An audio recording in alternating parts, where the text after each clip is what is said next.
नमस्कार मंडळी, मी विजया उल्हास गोखले नर्मदा गृहोद्योगमध्ये आपलं स्वागत करते।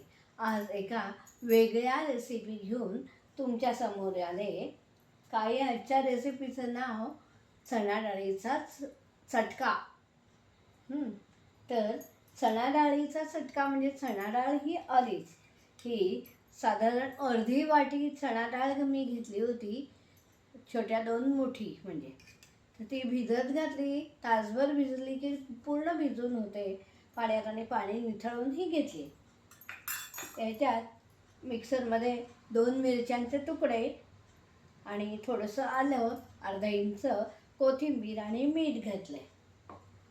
फोडणीसाठी हे थोडं तेल, थोडं दही आणि मोहरी, हळद आणि चवीपुरती साखर, तर थोडं दही।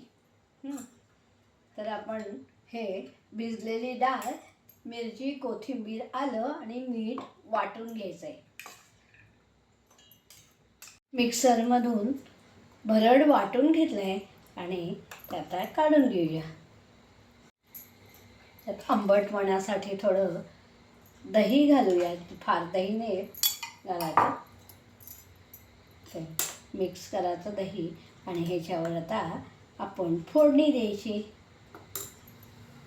फोडणीसाठी गॅस ऑन करूया, तेल घालूया।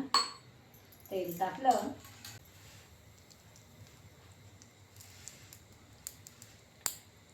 मोहरी तडतडली आहे, त्यात आपण हळद घालूया, थोडं चवीपुरतं तिखट,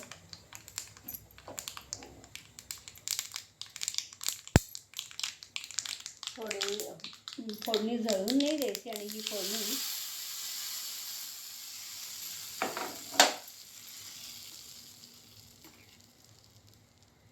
ओतून व्यवस्थित ढवळून घ्यायचं। चवीपुरती थोडी साखर घालूया, तुम्हाला आवडत नसेल साखर तर घालू नका। असा हा चणा डाळीचा चटका नक्की करून बघा, आणि चॅनलला लाईक करा, शेअर करा, सबस्क्राईब करायला मुळीच विसरू नका। नक्की करून बघा चणा डाळीचा चटका। मला कुठून व्हिडिओ बघता हे अवश्य सांगा, आणि चटका कसा झालाय तेही सांगा। नमस्कार, नर्मदे हर।